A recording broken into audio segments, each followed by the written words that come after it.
são suficientes para prender aí o Renan, o Sarney e o Jucá, não? Eu preciso separar as coisas, não é? Eu não acredito que o Supremo decrete a prisão dos três porquinhos, né? Do Sarney, do Jucá. O Sarney ele pediu, na verdade, o monitoramento, ele não pediu a prisão. E do presidente do Senado. Eu não creio que haja... Monitoramento seria a tornozeleira? Prisão domiciliar. Monitoramento com tornozeleira eletrônica é uma medida cautelar que substitui a prisão, não é? Ele fundamentou na idade do Sarney, o Sarney vai fazer agora 80 anos, se é que já não fez, né? E como nós aprendemos no direito penal clássico, a velhice até no crime deve ser respeitada. Então, há alguns privilégios, entre aspas. Mas eu não acredito, primeiro porque se trata da presidência do Senado. O Supremo Tribunal Federal, aí até com alguma razão, eu diria, já criou uma alternativa estranha à Constituição Federal, no caso do Eduardo Cunha. Não há nenhuma razão constitucional para afastar o presidente por algo como Poder Judiciário, da maneira como foi afastado, não é? E ainda a suspensão do mandato. Mas não no caso se justificava, nós até no programa anterior, no qual eu tive a oportunidade de participar, disse que de fato quando há uma denúncia contra qualquer ocupante de cargo público, seja ele prefeito, governador, etc., é possível o afastamento pelo Judiciário, não é? Até a lei comum prevê isso. Mas, no caso do presidente do Senado Federal e de um senador da República que são acusados nem é o termo ainda, estão sendo investigados por causa de uma delação premiada, que o próprio Teori Zavascki já esclareceu não se tratar de prova, não é? Trata-se de um meio de prova, de um meio de indício, eu até diria, no primeiro momento, que deve ser confirmado através de provas bastante razoáveis, e de uma interpretação que se dá a uma gravação, né? Uma interpretação que realmente é comprometedora. Eu acho que para prender essas pessoas e, consequentemente, afastá-las do exercício do mandato popular, o Supremo Tribunal Federal precisaria de alguma coisa mais robusta, não é? Os fundamentos da prisão, como tradicionalmente são concebidos, não se aplicam ao caso. Não se vai falar aí que eles estejam colocando em risco a instrução criminal, que, aliás, nem está no seu início, praticamente, e ele não consta que eles tenham feito nada nesse sentido. Uma acusação bem diferente daquela feita ao Eduardo Cunha, aí sim. Aliás, o Teori Zavascki, se alguém se lembra, ao relatar a fundamentação da prisão do Eduardo Cunha, ele é muito cuidadoso, ele é um grande juiz e muito correto. Ele fez questão de deixar claro que aquela medida era uma medida excepcional que estava sendo tomada, não em razão dele estar sendo investigado ou acusado ou denunciado por fazer parte da Lava Jato ou coisa parecida. Ele não fez essa confusão. Ele deixou claro, ele está no exercício do cargo, usando o cargo para pressionar, etc. Isso significa, em termos jurídicos, que ele estava comprometendo a lisura da instrução do Comitê de Ética e, por via de consequência, a própria instrução criminal. E isso ficou demonstrado à sociedade como está demonstrado agora. Por isso eu digo, é preciso separar. A situação do Eduardo Cunha é diferente. O Eduardo Cunha, realmente, eu acredito que corre o sério risco de ser preso porque ele continua fazendo aquilo que o levou ao afastamento provisório, precatório, cautelar pelo Supremo Tribunal Federal. Então o que eu digo é o seguinte, vamos distinguir. Uma coisa é achar que o Supremo Tribunal Federal, como órgão institucional de guardião da Constituição, não aceitará o pedido de decretação de prisão dessas três personagens. É o que eu acredito. Outra coisa é achar que eles não praticaram um crime. Vamos com calma, né? O que se tem é é um indício muito forte, muito veemente, de que eles realmente trabalharam no sentido de delimitar, como disse o nosso amigo lá, o Jucá, a ação da Justiça, da Lava Jato. E isso realmente é algo que merece prisão de algum tempo oportuno, desde que demonstrado que eles fizeram efetivamente alguma coisa. Diferente da situação, por exemplo, de outros próceres da República ou líderes que chegaram a investir dinheiro para livrar uma pessoa da cadeia, para pedir para que não delatasse, que chegaram a usar o prestígio do cargo para nomear um ministro do Superior Tribunal de Justiça com a encomenda de uma absolvição. Esses são atos concretos que realmente podem, no futuro também, porque até agora não se ouviu falar nada sobre isso, podem levar à prisão dessas pessoas. É o que eu penso, não é? Então, espero ter deixado clara a minha posição. Não vou começar a dizer por aí que eu estou defendendo o seu Jucá, não estou defendendo nem criticando ninguém. Estou constatando que realmente há indícios veementes, como muitos outros casos, mas que não justifica, por enquanto, pelo menos, uma prisão cautelar, que é uma prisão cuja única função é proteção do processo. É isso. E o processo não está desprotegido. Perfeito. Ayrton, para a gente... Eu fico muito à vontade, né, de concordar com o posicionamento aqui do professor, doutor Elias Jacó, porque durante tantos anos foi brilhantemente o titular, ou representou a titularidade das ações penais aqui na comarca e na região. E apesar de ser um advogado defensor por excelência, eu concordo nessa questão, porque a gente precisa levar em consideração um ditado que é muito usado no interior: devagar com andor, porque o santo é de barro. Mas o andor já não anda muito devagar na cabeça da nesse caso, pontualmente nesse caso desses pedidos aí de constrição à liberdade corporal ou da prisão desses envolvidos, eu acho que ela precisa ser mais estudada, até porque eu também concordo com o professor Elias, no sentido de que ainda tem uma carência de prova, da prova robusta que justifique, ou pelo menos um indício mais robusto que justifique essa prisão cautelar. Indício também é prova, existe prova indiciária, que aquela situação, não existe uma prova cabal, mas é possível que o conjunto do raciocínio de outros elementos possam trazer a convicção para decretar uma prisão. O caso do goleiro Bruno. O corpo da moça não apareceu até hoje e em todas as instâncias ele foi condenado. Tudo com indícios de prova, também é prova. Mas eu concordo plenamente, 100% aqui com o professor Elias nesse sentido. Até porque o próprio procurador-geral, o Janot, ele se colocou numa sinuca de bico daqui para frente. Porque se ele entende que essas conversas que foram lançadas ao público entre os envolvidos, Sarney, o Jucá e os demais que foram mencionados, são suficientes para o pedido de uma prisão, ainda que cautelar, ele já está vinculado obrigatoriamente, na minha visão técnica, não política, de pedir a prisão da presidente afastada, da presidente Dilma.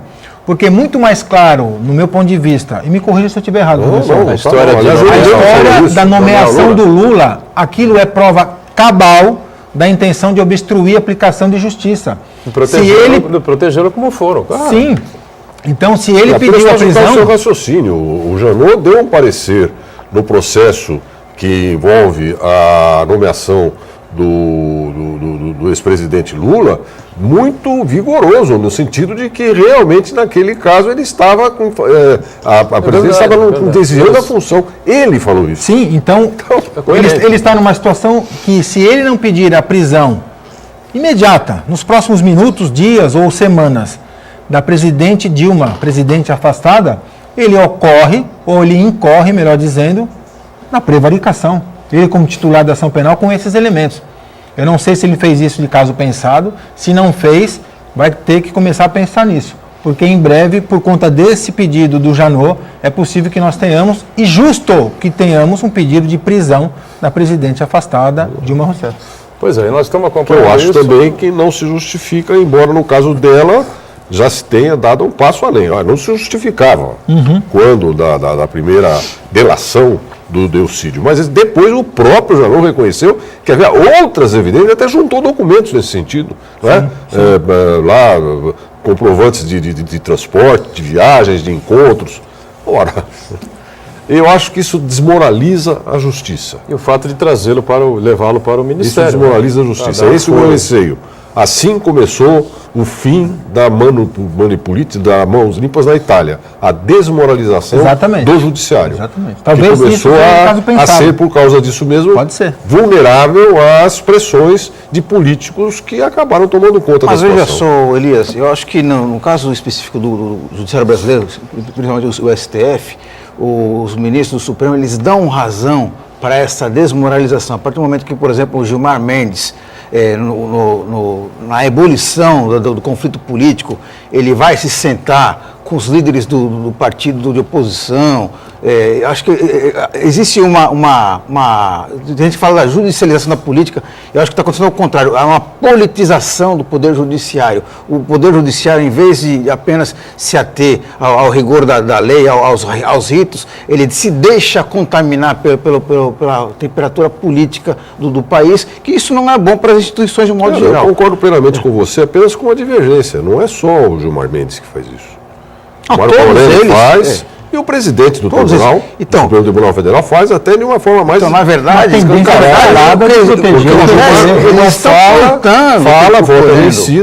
volta vencido. Agora, o Lewandowski coloca numa decisão, numa emenda de decisão, algo que não tinha sido decidido por... Quer dizer, eu concordo plenamente. Eu acho que todas essas medidas... uma coisa. Listas que demoram 2 anos. Eu não estava fazendo referência especificamente a essa desmoralização, esse comprometimento do Poder Judiciário, com a qual eu concordo. Eu acho que também essa judicialização da política tem esse risco. É verdade. Mas eu estava dizendo que, como instituição, no momento em que você fala, não, a justiça precisa prender para poder se afirmar como poder, é o contrário. A justiça adquire dignidade exatamente quando ela aprecia, como deve apreciar, né, essas medidas à luz daquilo que a Constituição estabelece como garantia do cidadão.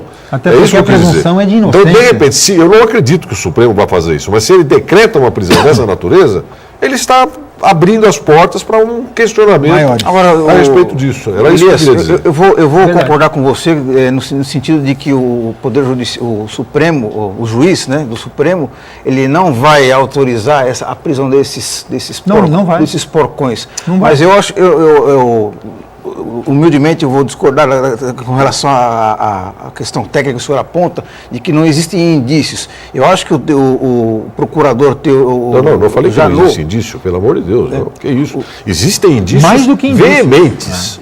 Mas isso suficientes para a prisão. Suficientes para a prisão. Não. Eu acho que não. A produção da prova também é um processo, eu acho uma que construção. o Janot, ele não está se baseando apenas nas gravações. Eu acho que ele reúne uma série de outros indícios, inclusive, afinal, os apontados, aí, os 3 porcões, eles estão metidos na Lava Jato, eles estão sendo investigados de participar de um esquema de corrupção.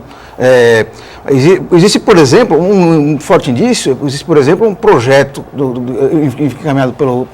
encabeçado pelo Renan Calheiros para mudar a regra do jogo em andamento, no sentido de que a delação só pode ser cooptada de uma pessoa em liberdade. Isso aí, na verdade, ele está tentando melar o jogo. Né? O projeto não é do Renan, o projeto é de um deputado federal do PT. O Danúcio. Mas ele... Esse é o entendimento de mas ele é um padrinho. Ele é um processo legislativo de votação. Inclusive, na gravação aparece, ele falou assim, vamos riscar aqui, daqui para cima. É mais de um projeto. Não é um projeto só. Isso aí representa uma manifestação de opinião. E uma opinião importante, porque naturalmente é de membros do Poder Legislativo, que começou a ser despertado no Congresso Nacional por um ilustre advogado, aliás, advogado em todos os sentidos, inclusive um advogado dos mais veementes da própria Dilma Rousseff, que é o Flávio Danúcio, do Rio de Janeiro. Quer dizer, e o Renan manifestou a opinião dele. Agora, o que compromete o Renan é isso. Não ficou só na opinião. Ele começou a orbitar na Polícia Federal, na Procuradoria, no próprio Supremo. Ele teve essas conversas meio que escusas aí, no sentido de pressionar para barrar. Mas pressionou. Mas onde está a prova? Pressionou? É preciso para trazer prova trazer disso. prova. A denúncia o pedido de prisão do Janot, a gente sabe por cima que é por conta dessas gravações, mas há a necessidade de haver provas contundentes ou indícios contundentes para que isso seja justificado. Vamos fazer o seguinte, rápido intervalo. Na sequência a gente retoma aqui o nosso painel regional, em instantes. Sequência do nosso painel regional, Elias Jacó conosco, advogado, atuante agora na área de advocacia, não é? Promotor aposentado, ao lado também advogado, o nosso Ayrton Cinto, Marcos Santana com a gente e a Camila com uma matéria sobre o que o Ayrton conhece bastante, né? A travessia Santos-Guarujá, é isso? Isso mesmo, Camila? os usuários da balsa que faz travessia entre Santos e Guarujá estão reclamando da fila que enfrentam e dos serviços da Dersa. Ontem somente 4 delas funcionavam. Francisco, queria saber quanto tempo você está na balsa e se você também é um usuário constante. Estou mais ou menos há uns 15 minutos, mais ou menos. Usuário constante final de semana, mais final de semana, né? Que eu moro no Guarujá. Horrível. A última vez foi quase 2 horas. 2 balsas pararam de uma vez ali, ficou terrível. A ponte, né? Que era para ter saído, não saiu. Ou o túnel, qualquer um dos dois. Desde que sair no já está ótimo para nós, né? Que somos usuários. Seria ótimo. Eu tenho comércio do lado de lá, faz 15 anos que eu tenho comércio e faz 15 anos que é essa palhaçada. Eu acho um absurdo isso, as leis desse país, que uma empresa que se propõe a prestar um serviço à comunidade não é só local. Eu acho que é do Brasil e do mundo inteiro, porque aqui é um polo turístico, né? Você paga um absurdo e ainda tem que ficar sem se sujeitar, não tem o que fazer. Infelizmente não tem o que fazer. Da balsa? Estou usando que estou fazendo serviço para lá. Para aquele lado de lá. E é um desrespeito ao usuário, né? Que todo dia é isso. Todo dia é essa mesma coisa. É balsa e manutenção. É um desrespeito ao usuário isso aí. Que desde que eu era pequeno que eu ouço que vai fazer uma ponte, que vai fazer túnel e nada, né? É sempre esse desrespeito aí, pessoal fazendo manutenção. A gente acaba perdendo tempo e dinheiro, né? Para deputado. Olha, é difícil acreditar que as pessoas têm dificuldade nessa travessia tão ágil, rápida, não é? Uma travessia que facilita a vida de todos. Nós estamos em 2016, né?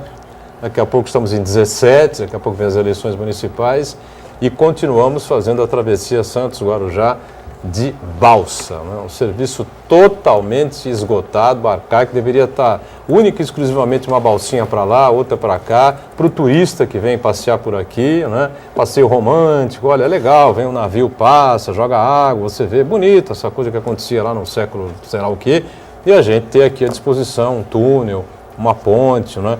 E outra do outro lado para facilitar o acesso ao porto, enfim, mas até hoje eu acho que é uma injustiça. Não é possível que as pessoas tenham essa dificuldade, o Ayrton Cinto. É complicado assim? Eu não posso acreditar nisso. É complicado e eu vou dizer uma ironia do dia de hoje.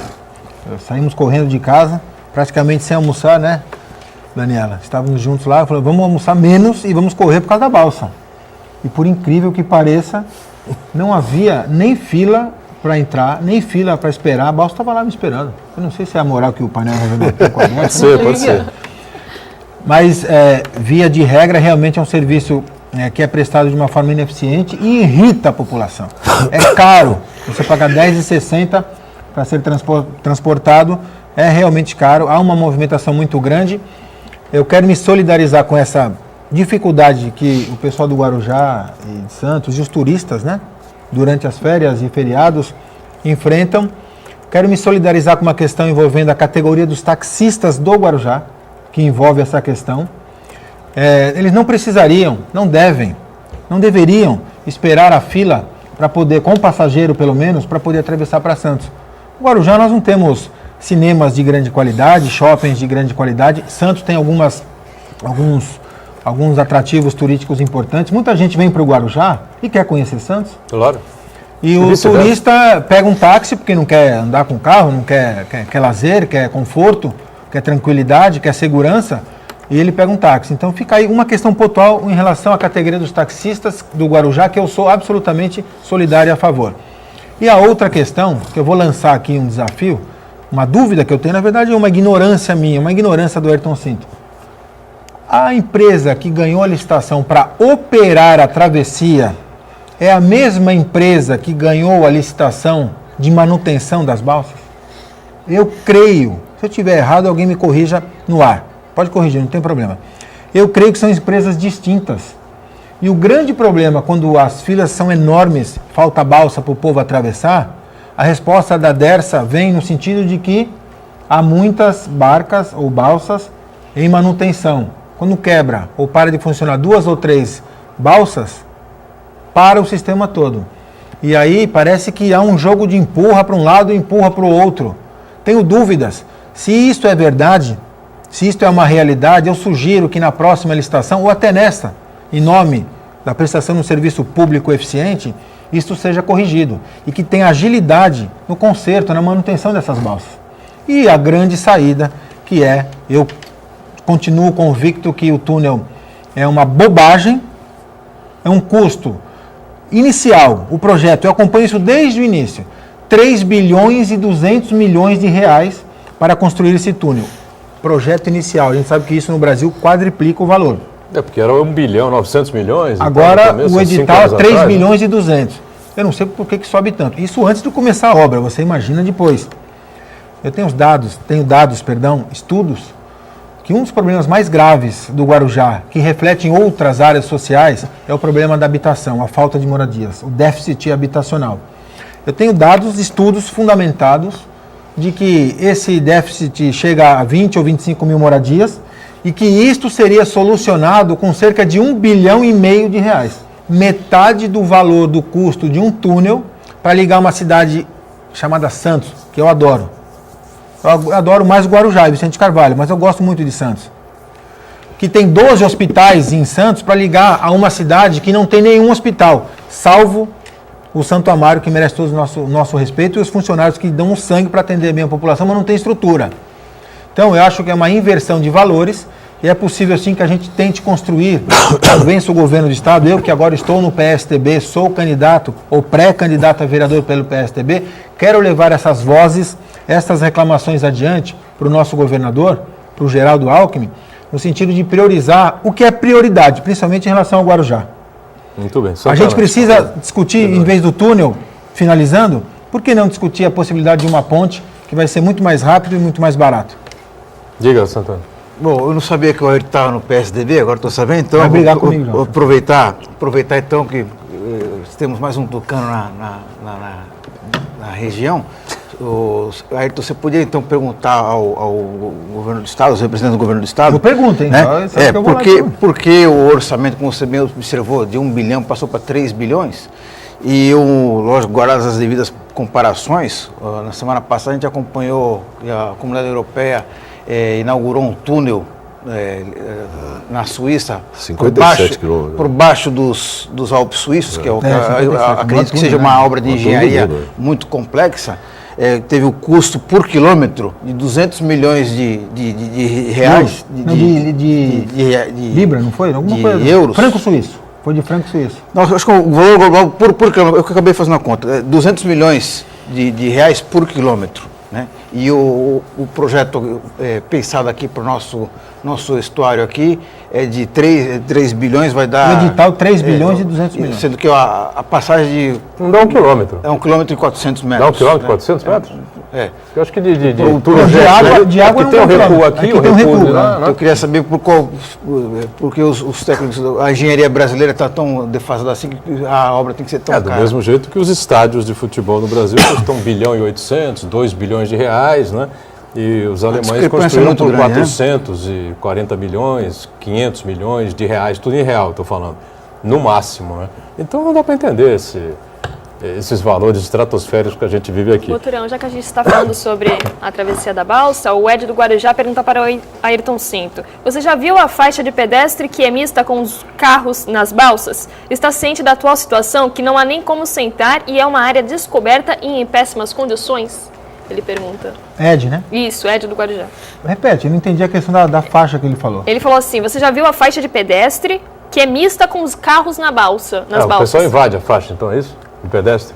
Em qual entrada? Só se for na entrada... Eu não sei, o que mandou aqui essa pergunta. E qualquer coisa a gente pede para ele retornar aqui também a ligação, que ele ligou pelo nosso telefone e mandar mensagem pedindo para... Retorna, eu confesso que eu não entendi direito essa questão, mas se você levantou, ela é relevante.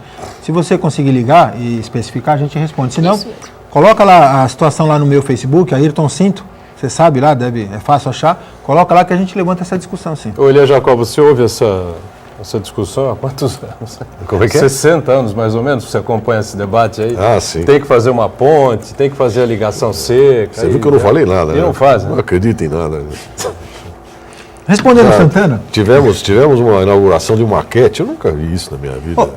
Eu ia lembrar o túnel. E colocaram um chapéu, 57, colocaram o capacete de proteção da obra para inaugurar a maquete. Isso foi motivo de piada. A prefeita do Guarujá colocou lá, e uns prefeitos da região aqui, uns políticos, colocaram o capacete da obra para inaugurar a maquete. Esse projeto proposto pelo governo do estado recebeu críticas dos dois prefeitos, era o prefeito Guilherme Papa, era o prefeito Tonieta, e a maior interessada da história é que é a autoridade portuária, a Codesp, condenou esse projeto aí porque ia prejudicar a navegação do Eu vou responder você, Santana, com uma pergunta e com um posicionamento. À época, quando foi lançado o projeto, eu entrei com uma ação civil pública aqui na Vara da Fazenda Pública em Santos contra o projeto. Não contra o projeto, a obra em si. Fosse especificado, por exemplo, de onde viria o dinheiro e onde seria o local físico para deslocar as 20 mil pessoas que seriam deslocadas praticamente lá da prainha, lá da área lá de Vicente de Carvalho. O juiz da Vara da Fazenda Pública aqui entendeu que a parte, eu fui como advogado, não como autor, atuei como advogado, que a parte não era a parte legítima para poder discutir. Era uma moradora de Santos que envolvia aqui na área onde seria desalojada por conta da obra aqui. Então eles vêm discutindo isso dentro do Poder Judiciário. Ele entendeu que era a parte legítima e nós recorremos ao tribunal essa questão. Ela é parte legítima, sim. Decisão judicial não se discute, não se debate. Não gostou, recorre. É assim que a gente faz. E eu devolvo com uma pergunta também. O porquê, aí foi já posicionado pelo Butorão. Por que o governo do PT, por que o governo da Dilma Rousseff permitiu que os estados que deveriam custar 300 milhões de reais foram construídos com dinheiro público, cada um a 1 bilhão, a 1 bilhão e 200 milhões? É uma questão que nós precisamos discutir. E eu, como membro do PSDB... e as obras, né, que foram prometidas... do contorno, as obras de imobilidade, acessórias... Tem obra que foi projetada para a Copa do Mundo, vamos ter a Olimpíada e elas não estão prontas. Nós precisamos dessa resposta. Mas a resposta já está, do Odebrecht, o S já está mais ou menos claro, né? Superfaturamento e essa coisa toda. Agora tinha um departamento lá. Departamento de propina. Departamento de Iniciativas Estruturais, coisa parecida. Propina para os companheiros, para os amigos. Ele voltou a... Ele voltou a... O Ed, boa, Ed. Ele diz assim, que a balsa de pedestres que é misturado com as bicicletas e que é aberto, onde eles pegam chuva e não há nem como sentar. Isso é verdade. Já entendi. Tanto aqui desse lado quanto a balsa lá, da travessia por Itapema ali, na barca que a gente chama. Isso é verdade, você tem razão. Ali a proteção para o ciclista, principalmente para o pedestre, é muito ruim. A sua reclamação, a sua reivindicação faz sentido. Está aí uma coisa que a gente pode brigar e pode discutir, bem lembrado. Prestes Maia falava, né, há 60 anos, foi um ilustre prefeito de São Paulo, né, e que aqui eram, na verdade, seriam 3 ligações, né, com a ilha de Santo Amaro, que serão necessárias para não acontecer o que acontece aqui há mais de 15 anos, né. De 60 anos para cá, nenhum governador, nenhum deles tomou nenhuma atitude mais firme, né, Elias, para tentar sanear esse problema, resolver essa situação. Porque o cara pode trabalhar em Cubatão e morar em Guarujá, ou não tem esse direito? Não tem, né? Não tem esse direito. O cara pode morar em São Vicente e trabalhar em Guarujá, não tem esse direito também, não dá. Porque como é que vai fazer? Atravessar a balsa? Só se aposentar, mas como hoje em dia o aposentado tem que trabalhar também, então não tem jeito, meu. O intervalo, a gente volta em instantes com o painel regional.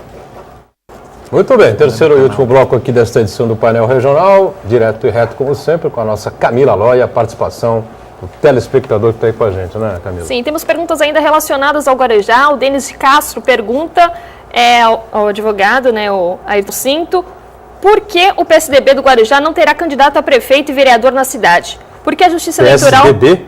Já sei porque ele está perguntando isso. Do Guarujá não terá candidato a prefeito e vereador na cidade, porque a Justiça Eleitoral barrou as filiações. Bom, o Guarujá, o PSDB tem lá, né, um candidato a prefeito, pelo menos até agora, né? O que está acontecendo lá foi essa pergunta é oportuna. Por quê? eu sou filiado ao PSDB, vou disputar a eleição agora em 2016, a uma cadeira na Câmara pelo PSDB no Guarujá. O PSDB tem e terá candidato a prefeito, que é o vereador Gilberto Benzi, que vai terminar o seu segundo mandato. Está absolutamente preparado, conhece a cidade, conhece os problemas, terá a ajuda dos vereadores a partir do ano que vem para poder enfrentar esses problemas, principalmente na área ou nas áreas básicas para a população, que é a saúde, educação e segurança, envolvendo também a zeladoria. Convido as pessoas a procurarem entender, procurarem conhecer os projetos do Gilberto Benzi para a nossa cidade à frente da prefeitura, no caso do êxito da eleição a prefeito. Mas houve uma situação, Camila e Denis, que corre a boca não tão miúda, a boca graúda no Guarujá, nas redes sociais, nos meios políticos, nos senadinhos da vida, nos postos de gasolina lá, onde os entendidos vão discutir política. Alguns são entendidos, outros são curiosos e ignorantes, no sentido de que o PSDB não conseguiu submeter a sua listagem de candidatos ou de filiados que poderão ser candidatos ao TSE num tempo hábil. Isso se deu no dia 14 de abril. No dia 14 de abril, houve um excesso de acesso no site do TSE. Muitos diretórios, não só o PSDB do Guarujá e não só o PSDB, de vários outros partidos no estado de São Paulo, não conseguiram submeter esta listagem ao TSE. Então não constava. Isso foi instado junto à Justiça Eleitoral. O juiz eleitoral do Guarujá já se pronunciou nesse sentido. Existe uma resolução do próprio TSE que estabeleceu um prazo dilatado para que os diretórios submetessem esta listagem.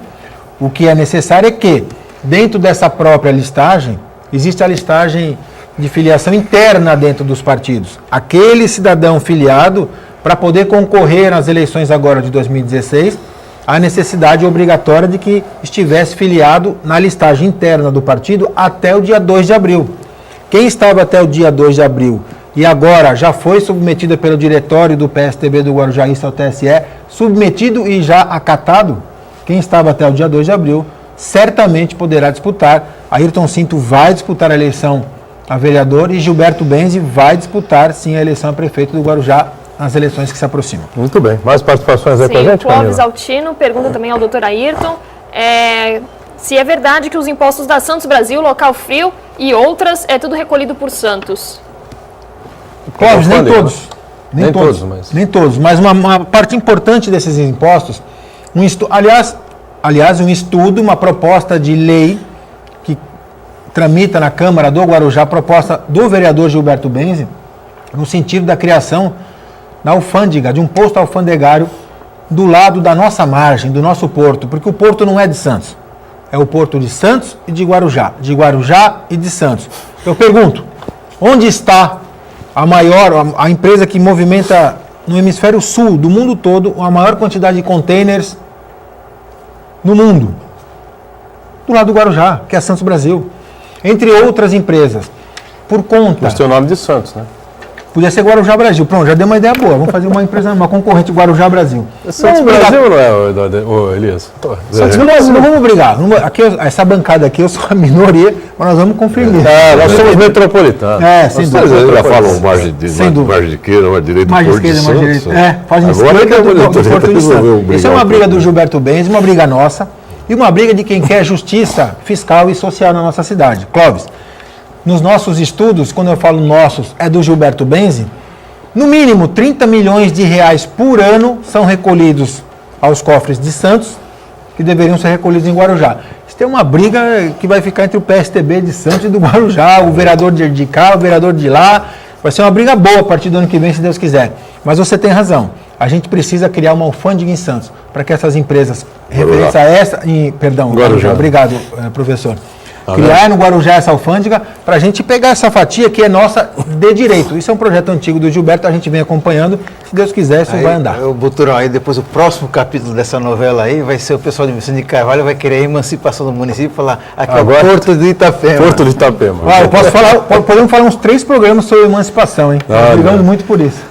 Deixa eu passar para cá. Tem mais alguém aí Sim, com a temos, gente, Camila? temos mais algumas participações. Né? Sobre o pedido de prisão do Sarney, do Renan, do Jucá e do Cunha, o Constantino diz que está faltando Lula e que finalmente chegaram aos tubarões. E completa dizendo que vamos aguardar a justiça. O Enio Manuel pergunta ao doutor Elias Jacó, o professor, né, dizendo assim, se o senhor acredita que os figurões de todos os partidos efetivamente serão presos diante das denúncias que estão aparecendo, ou tudo isso acabará em uma grande pizza e mais uma vez o povo receberá um atestado de idiota, ele completa.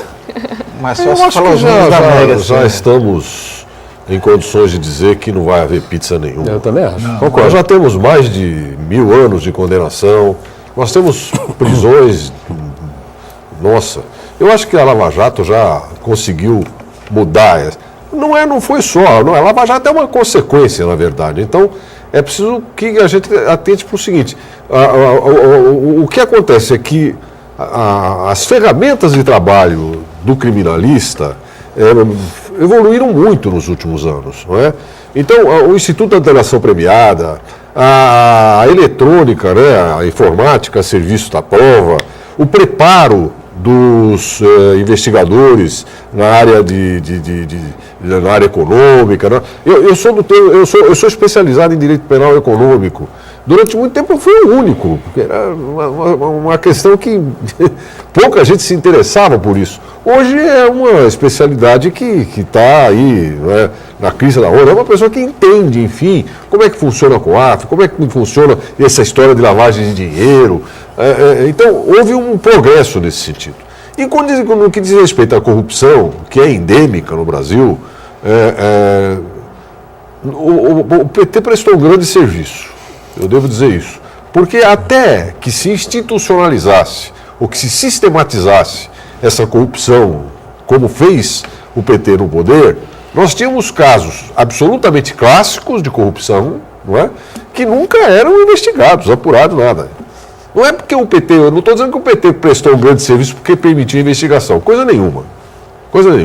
Prestou um grande serviço porque foi com tanta sede ao pote, fez tanta bobagem, que permitiu, não é, que uma conjuntura toda se unisse no sentido de realmente começar a trabalhar e apurar. Eu não acredito que termine em pizza, não. Acho que é uma dificuldade natural do Supremo Tribunal Federal em julgar os casos que são submetidos ao chamado foro por prerrogativa de função, vulgarmente chamado como foro privilegiado, que de privilegiado não deveria ter nada, não é? Na verdade, é um exagero nessa história de privilégio. Nós temos muitos políticos, muita gente com o benefício do foro, com o direito ao foro por prerrogativa de função, e o Supremo Tribunal Federal, até pela sua própria natureza, ele não tem estrutura para trabalhar com isso. Ele não tem como fazer prova, ele faz com muita dificuldade. O Joaquim Barbosa, no caso do Mensalão, conseguiu fazer um verdadeiro milagre, que foi realmente aquela investigação toda que a gente viu. Mas não é esta a vocação e nem é essa a estrutura do Supremo. Então nós acreditamos que agora, com uma visão mais moderna, com um equipamento mais moderno, com maior preparo e com juízes que realmente tenham uma formação mais, digamos, ativa do que nós tínhamos até agora, o judiciário sempre foi muito passivo, foi muito de esperar as coisas acontecerem, e com o Ministério Público fortalecido, e a Polícia Federal também, e isso aconteceu, não porque o PT assumiu o poder, mas porque nós tivemos uma Constituição em que os apaniguados cochilaram e permitiram realmente que se estruturasse um forte Ministério Público, um Poder Judiciário independente. Foi aí que a coisa começou, não é? Eu não acredito que as coisas continuem. Acho que vai diminuir bastante a importância do chamado foro por prerrogativa de função. Acho que o Supremo já está pensando em medidas alternativas de, por exemplo, delegar a juízes de instrução a elaboração do caminho probatório para que ele fique praticamente só com a fase final do julgamento, e acredito, sinceramente, que políticos vão para a cadeia, sim. Só para destacar, Santarém, não perder esse fio da meada aqui. Porque eu não sei se isso vai resolver o problema do Brasil. O New York Times publicou ontem... está muito além do simples aspecto criminal. O New York Times publicou ontem um editorial achincalhando, né, mais uma vez, a bandeira verde e amarela, né, e dizendo que a medalha de ouro do Brasil, fazendo uma correlação com os Jogos Olímpicos do Rio de Janeiro, é a corrupção, né? e que todo o esforço do presidente Temer contra a corrupção nada mais é do que ato vazio. Ou seja, o presidente da República, segundo o New York Times, não faz absolutamente nada para combater a corrupção. E o jornal sugeriu medidas mais duras, como exemplificando aqui, foi dito agora há pouco pelo Elias Jacó, né? Acabar com o foro privilegiado para ministros e para parlamentares, senadores, deputados federais e essa coisa toda. Diga, Só quero acrescentar rapidamente, existe uma atenção muito grande com relação à Operação Lava Jato, já que ela envolve políticos.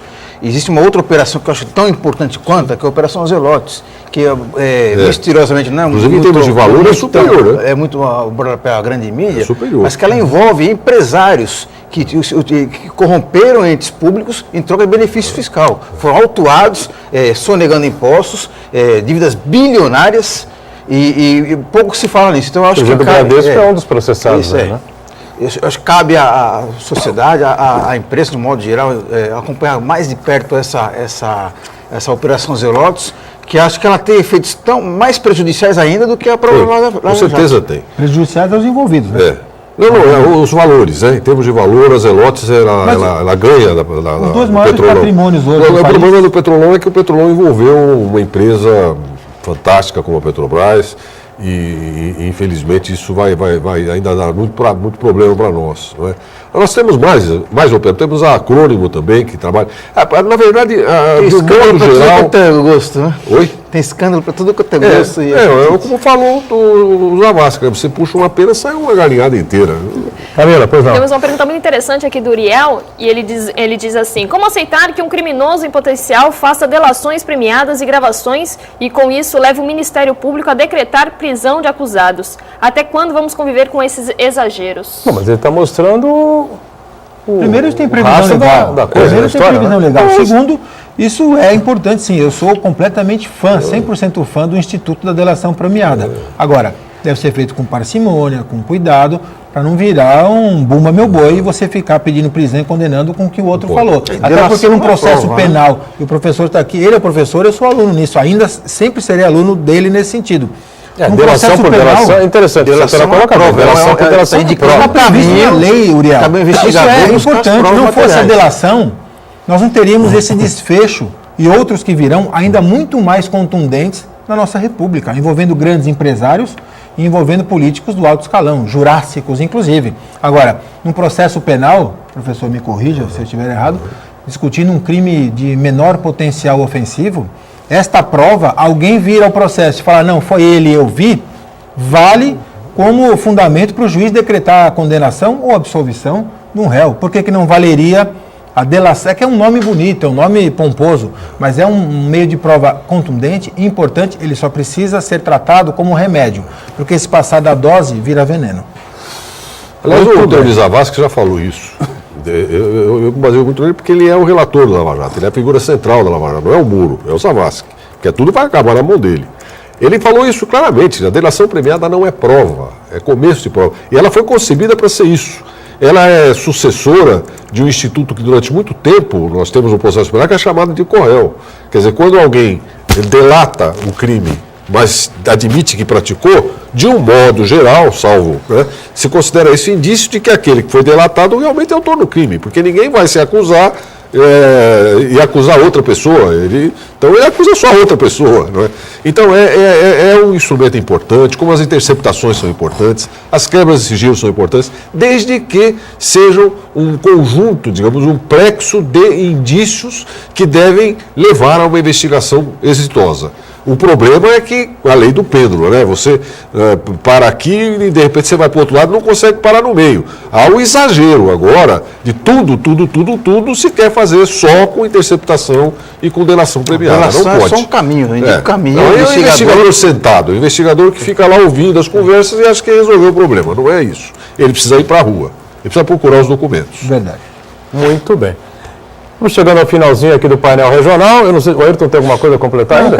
Não é referente a isso. Quero mandar um abraço a telespectadores assíduos aqui, seu doutorão, que é a Érica Martins, lá do Morrinhos.